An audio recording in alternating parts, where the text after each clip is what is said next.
करें।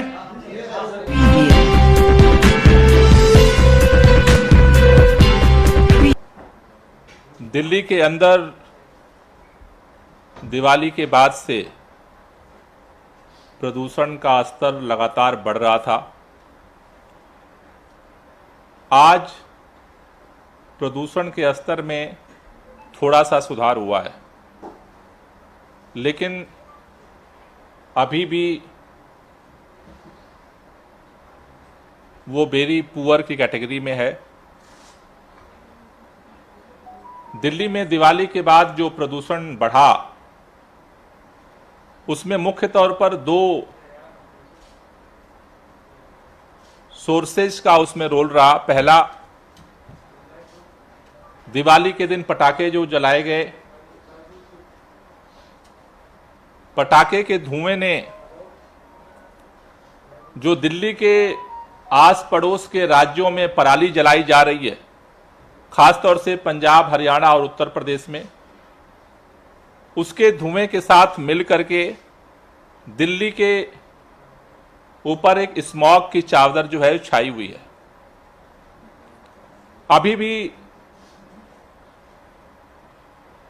पड़ोसी राज्यों में पराली जलने की घटनाएं लगातार जारी हैं।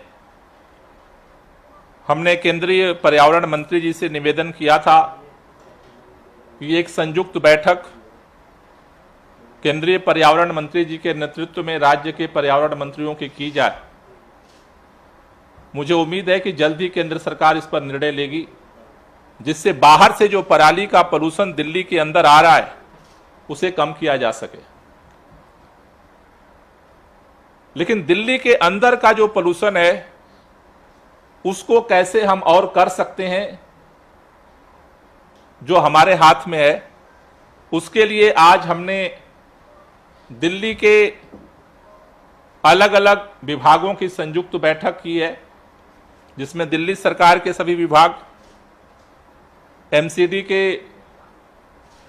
सभी, नॉर्थ, साउथ, ईस्ट एमसीडी के सभी विभागों के अधिकारीगण, डीडीए के अलग अलग विभागों के प्रतिनिधियों के, अधिकारियों के साथ आज हमने बैठक की, जिसमें मुख्य तौर पर हमने 5 निर्णय लिए, जिससे कि हम दिल्ली के अंदर जो पोल्यूशन को कम करने की जो लड़ाई है उसे और गहरा कर सकें और उसे तेज कर सकें। दिल्ली के अंदर से जो पोल्यूशन पैदा होता है उसमें मुख्य तौर पर डस्ट पोल्यूशन, यानी कि धूल के कणों से पोल्यूशन पैदा होता है।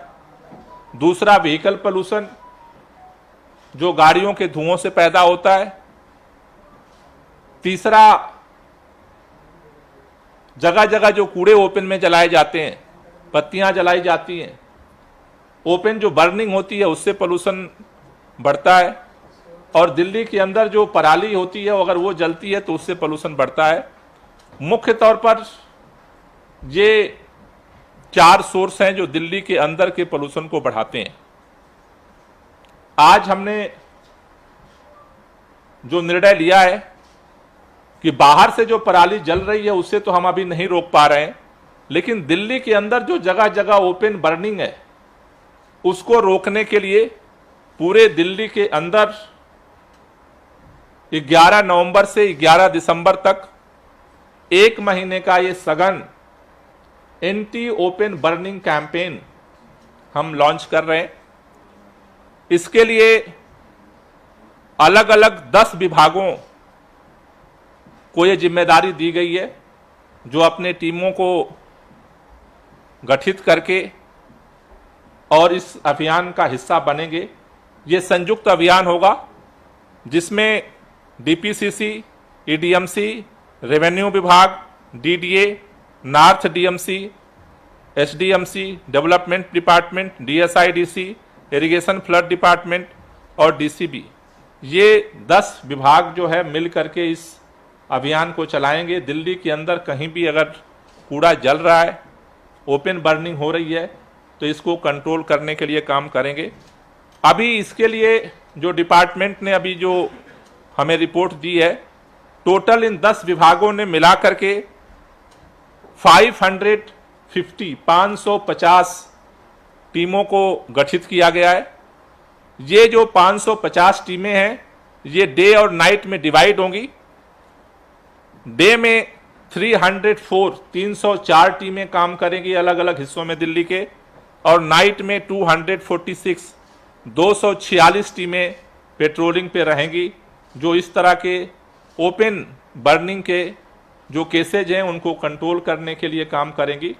इसके साथ साथ दिल्ली के सभी नागरिकों से हमारी अपील है कि अगर आपको भी कहीं ओपन बर्निंग दिखती है, अगर खुले में कोई कूड़ा जला हुआ दिखता है, तो आप ग्रीन दिल्ली ऐप पर जरूर कंप्लेंट करें, जिससे कि हम भी वार रूम के माध्यम से इसको जो है कंट्रोल करने में इस डिपार्टमेंट के साथ मिल करके हम काम कर सकेंगे। तो ये एंटी ओपन बर्निंग कैंपेन 11 नवंबर से 11 दिसंबर तक ये 550 टीमें मिल करके जो है वो संचालित करेंगी, जिससे कि दिल्ली के अंदर से जो बर्निंग का पोल्यूशन है उसको जो है वो हम कंट्रोल कर सकें। दूसरा, दिल्ली के अंदर जो अभी हम वेरी पुअर कैटेगरी में हैं, पिछले कई दिनों से सीवियर से हम थोड़े बाहर आए हैं, तो इसको देखते हुए दिल्ली के अंदर ग्रैप के अनुसार अब कुछ एक्शन जो है लेने के लिए दिशा निर्देश दिए गए हैं। दिल्ली के अंदर डीजल जनरेटर जो सेट हैं उसे अब बंद किया जाएगा। इसके लिए डीपीसीसी और पुलिस को डायरेक्शन दिया गया है, वो कल तक अपना एक्शन प्लान बना करके सबमिट करेंगे। दूसरा, जो पार्किंग फीस है उसे बढ़ाने के लिए ग्रैब के तहत डायरेक्शन एमसीडी को दिया गया है। मेट्रो और बस की फ्रीक्वेंसी बढ़ाने के लिए डायरेक्शन मेट्रो और ट्रांसपोर्ट डिपार्टमेंट को दिया गया है। कोल भट्टियां जो जलती हैं जो कोयले से, उनको बंद करने के लिए एमसीडी को डायरेक्शन दिया गया है।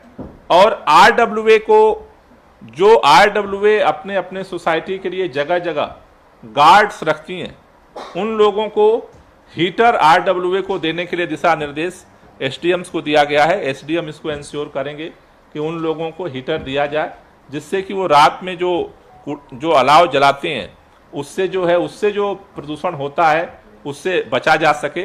तो ये 5 जो है पॉइंट्स डायरेक्शन भी आज अलग अलग डिपार्टमेंट्स को जारी किए गए हैं। जो ग्रैप का सिस्टम है उसके अनुरूप दिल्ली के अंदर ये 5 नॉर्म दिल्ली में लागू होते हैं, उसके लिए डायरेक्शंस आज जारी किए गए डिपार्टमेंट्स को।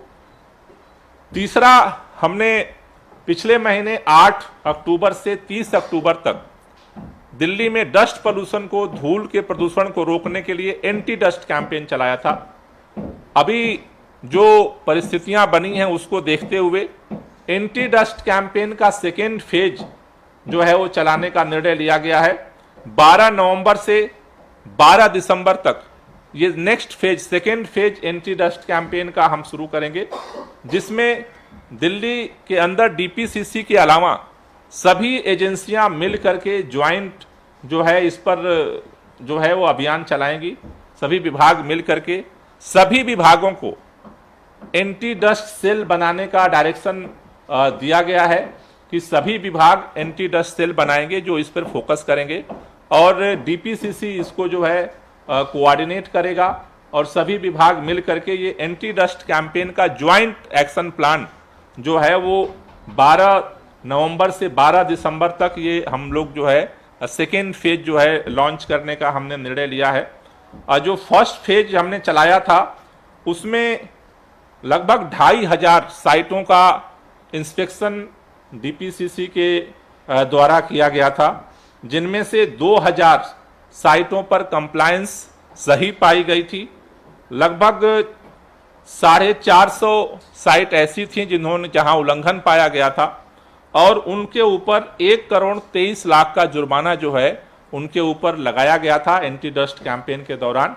और अब ये जो डीपीसीसी के द्वारा जो एंटी डस्ट कैंपेन चलाया जा रहा था, मार्शल्स के द्वारा चलाया जा रहा था, अब इसको सभी डिपार्टमेंट का जो एंटी डस्ट सेल है उनके साथ मिल करके अब ये ज्वाइंट एंटी डस्ट कैंपेन जो है वो दिल्ली के अंदर संचालित किया जाएगा।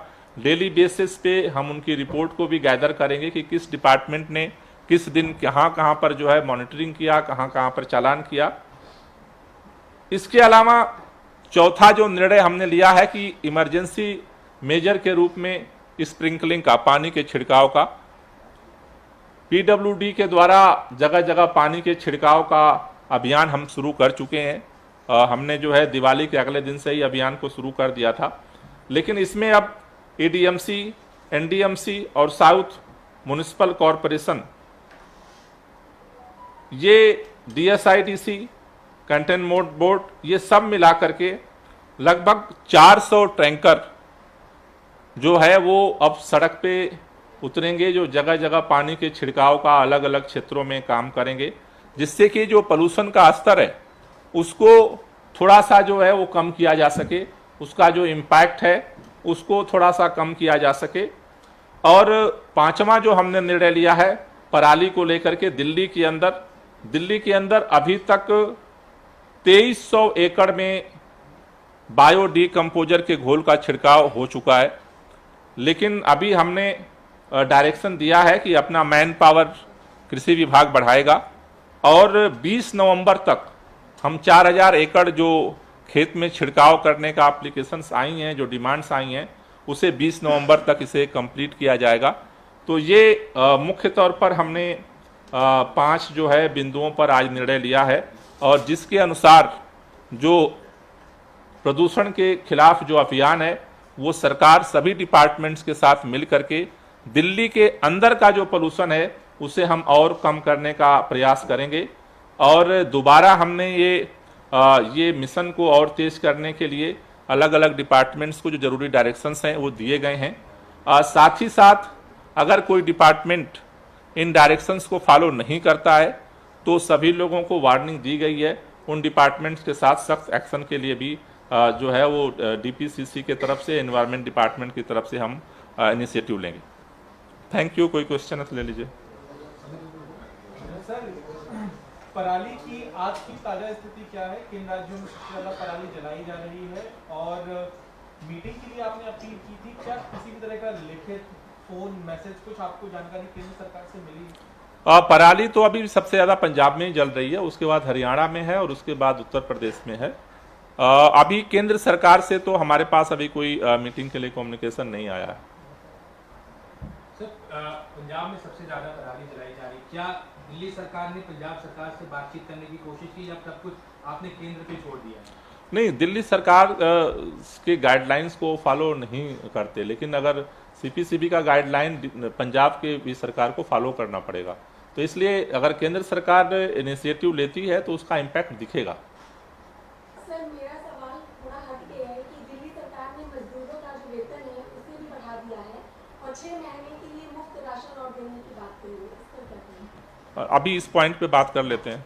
सर, किसानों की तरफ से पराली जलाई जा रही है, लेकिन पंजाब में चुनाव है, तो क्या किसानों को लेकर कोई कुछ क्यों नहीं कह रहा? सिर्फ सरकारों को लेकर बात क्यों हो रही है?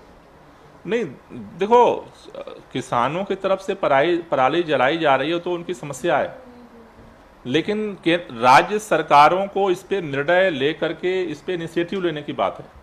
सरकारों ने पिछली बार जब दिल्ली के अंदर पराली का सलूशन निकला और केंद्र सरकार के साथ, राज्य सरकार के साथ ज्वाइंट मीटिंग में भी हमने सारी बात रखी थी, लेकिन अभी तो इच्छा शक्ति का अभाव दिखा है, जिसका परिणाम आज दिल्ली को भुगतना पड़ रहा है। सर, अभी क्या आकलन है, एक्सपर्ट्स के साथ बात हुई होगी कि अभी जो दिल्ली की स्थिति है इसमें अलग अलग फैक्टर जो हैं, उसमें पराली कितना कंट्रीब्यूट कर रही है, या दिवाली का जो पटाखे जलाए गए उन्होंने कितना कंट्रीब्यूट किया, जिससे पता चल सके कि कितना दिल्ली का अपना था और कितना दिल्ली के ऊपर लगभग थोप दिया गया। देखो, अभी पिछले दिनों का जो पराली को लेकर के जो सारा अभी अलग अलग रिसर्च आई है, करीब 46% तक पराली का कंट्रीब्यूशन रहा है। अच्छा, कब तक? ये परसों की रिपोर्ट है। परसों तक 46% तक गया? 46% तक परसों हाईएस्ट रहा है, उसके बाद से तो कल से थोड़ा थोड़ा कम हुआ है।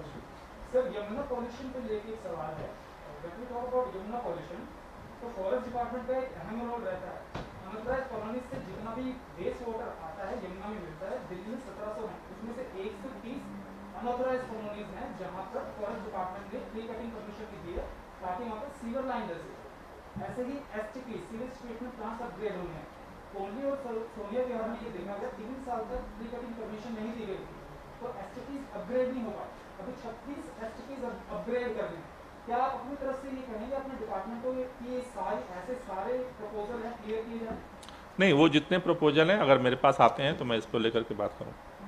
सर अभी आपने एक्सपर्ट से जो मुलाकात की, क्या इंटीमेशन है सर, कब तक स्थिति बेहतर हो सकती है? देखिए, दो सिचुएशंस अभी प्रेडिक्ट की जा रही हैं। एक तो ये कि पराली जलना बंद कम हो जाए, या दूसरा जो हवा का रुख है वो चेंज हो जाए।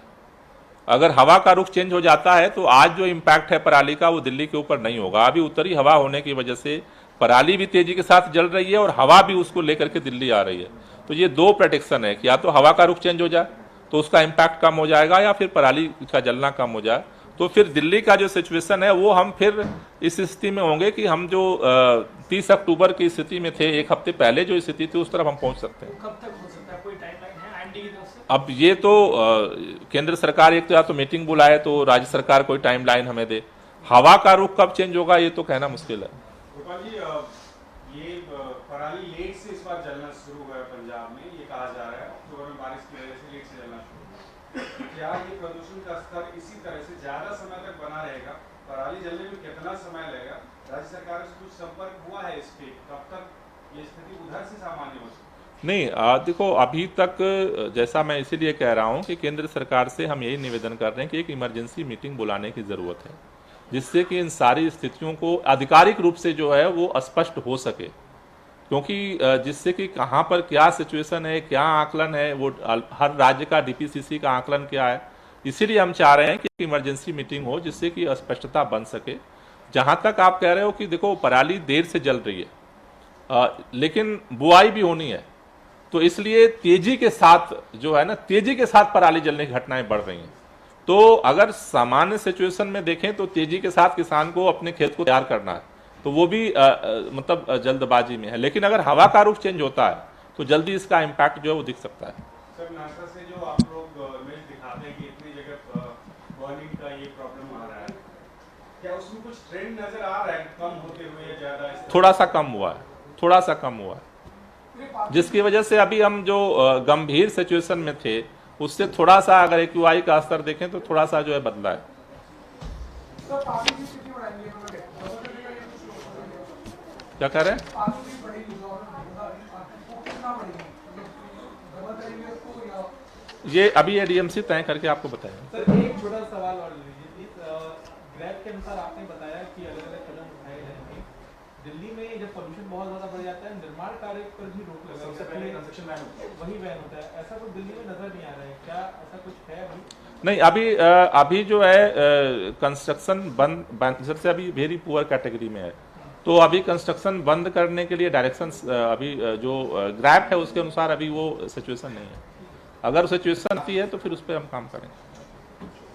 Thank you.